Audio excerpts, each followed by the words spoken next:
Beleza. Então, o que é um corpo negro, né? Já que esse é o tema da nossa aula. Então, vou até pegar uma corzinha aqui. Aí, deixa eu pegar um azulzinho aqui. Aí. Então, o corpo negro, né?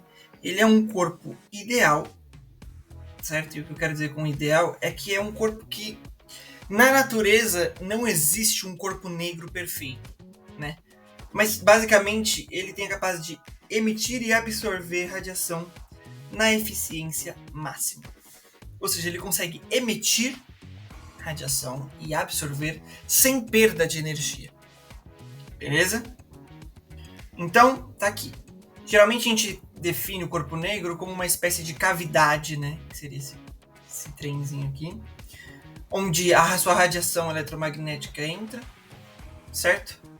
Que seria então aqui esses raios aqui de luz, né? Por exemplo. Então, onde a sua radiação entra e dentro dessa cavidade ela é capaz de ser refletida, né? No caso de absorção, infinitamente, sem que haja perca de energia. Beleza? Então é isso aí. O corpo negro é um corpo ideal que ele emite e absorve radiação na eficiência máxima. Beleza? Tranquilo. Então, vamos seguir. Então, cara, uma coisa que a gente tem que estudar, prestar bastante atenção, porque é uma coisa que é muito importante, né, nesse âmbito da física quântica. Primeiro, percebe que a gente não está falando de física quântica aqui ainda, certo? Estamos falando de, sei lá, eletromagnetismo, radiação, absorção de energia, comprimento de onda. Isso aí são coisas que nós sabemos classicamente.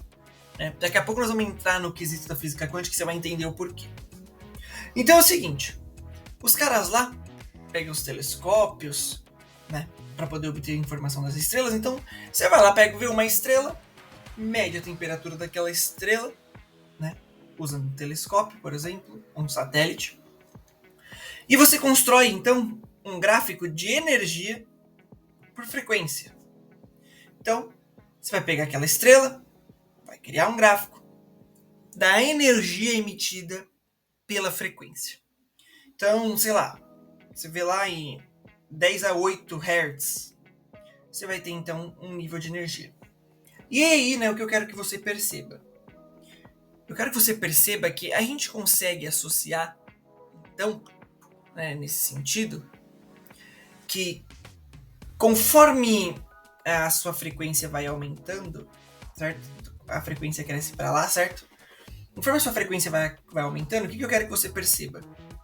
Eu quero que você perceba que aqui tem um pico, tá vendo?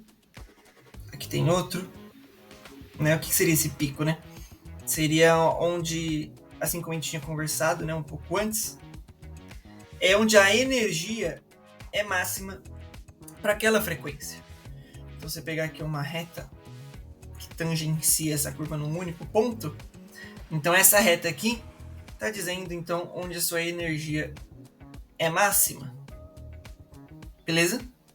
E não só isso, né? Não só a sua energia é máxima, onde também aquela ali é a frequência máxima.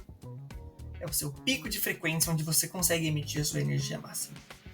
Então, com isso, né, por exemplo, a gente consegue determinar a temperatura de cada estrela.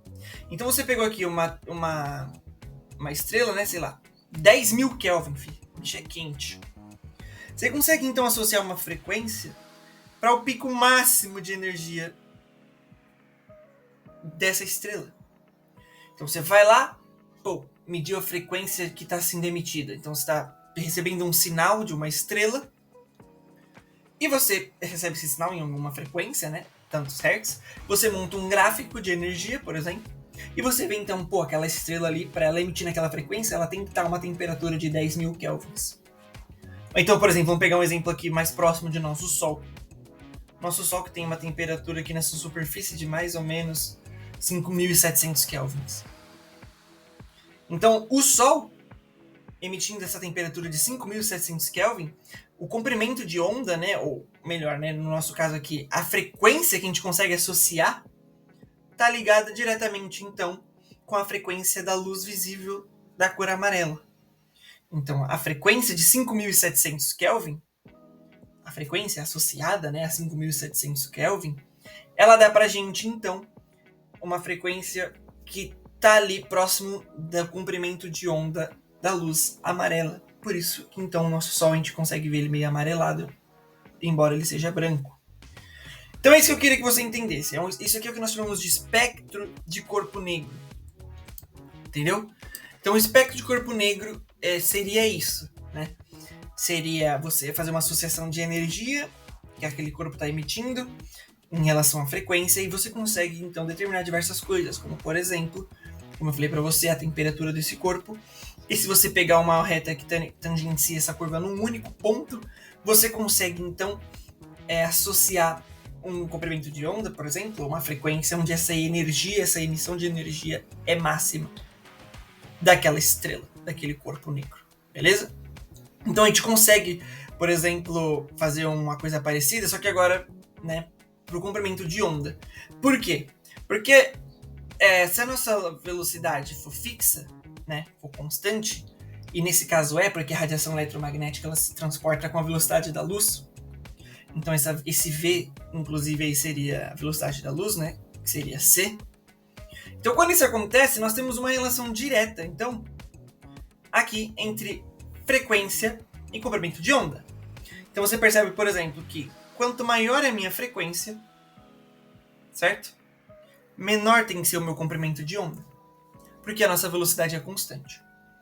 Então eu consigo escrever, por exemplo, esse gráfico aqui, que é de energia por frequência, eu consigo escrever ele num gráfico de energia por comprimento de onda, simplesmente porque eu consigo fazer essa associação. Então aqui, tá, beleza, tá aqui. Esse é o nosso gráfico, então, de energia por comprimento de onda, como você está vendo ali. Então, de novo, né? Eu consigo pegar, então, os dados de um corpo, né? Deixa eu colocar de preto aqui. Então, eu consigo pegar os dados de um corpo negro, né? Porque, embora não exista um corpo negro ideal, nós conseguimos aproximar diversos comportamentos de emissão de radiação em forma de calor, em forma de temperatura, né? De variação de agitação das moléculas. A gente consegue associar, então, esse corpo a um corpo negro, né? Existe um certo limite lá, mas, por exemplo, estrelas nós conseguimos associar a um corpo negro. Então, quando o corpo tem temperaturas muito altas, nós conseguimos fazer uma relação de espectro de corpo negro para aquele corpo ali. Então, de novo, né? Que nem aqui, o nosso Sol, que emite mais ou menos ali em 5.700 Kelvin a sua temperatura da sua camada mais externa. Então eu consigo pegar, por exemplo, aqui, ó, uma reta que tangencia esse ponto, assim como eu falei para você, tangencia essa curva melhor num único ponto, e eu consigo associar então a um comprimento de onda aqui embaixo, certo? Consigo associar então a um comprimento de onda, beleza? E aí eu consigo fazer então com que esse comprimento de onda, se eu souber esse comprimento de onda, né, ou se eu tiver esse espectro de corpo negro e conseguir descobrir qual que é esse comprimento de onda, eu sei então qual que é a energia máxima que aquele corpo consegue emitir naquele determinado comprimento de onda. Beleza? Então, isso que nós falamos que é o espectro de corpo negro. Beleza? Tranquilo? Sacou aí? Beleza. Então tá aqui. Eu consigo ver então que, por exemplo, o pico, né, que seria aqui esse comprimento de onda máximo, né, que é um comprimento de onda que o corpo emite a energia máxima dele. Conforme eu vou andando para a direita, você está vendo aqui, né? Conforme eu vou andando aqui para a direita, esse pico vai sendo se deslocado para a esquerda. Então, o que acontece? Quanto maior é o meu comprimento de onda, você percebe que o pico está se deslocando mais à esquerda. Beleza? Então, por exemplo, se eu pegar um comprimento de onda muito alto, sei lá, onda de rádio, por exemplo, você percebe que o pico de energia, o pico de energia máxima, né, que ele consegue emitir, é bem menor. Beleza? Agora, se eu pegar um comprimento de onda muito pequeno, né, ou seja, o comprimento de onda pequeno, lembra, uma frequência muito alta. Então, o comprimento de onda muito pequeno, né, se eu começar a vir para cá, então, ó, comprimento de onda, lembra que aqui é o zero, né? Então, quanto mais para a esquerda, menor é o meu comprimento de onda. Então, conforme eu pego um comprimento de onda muito pequeno, você percebe que o pico de emissão, né, de energia, ele começa a ir para a esquerda e começa a ser mais alto também, né? Ou seja, o que eu tô querendo dizer?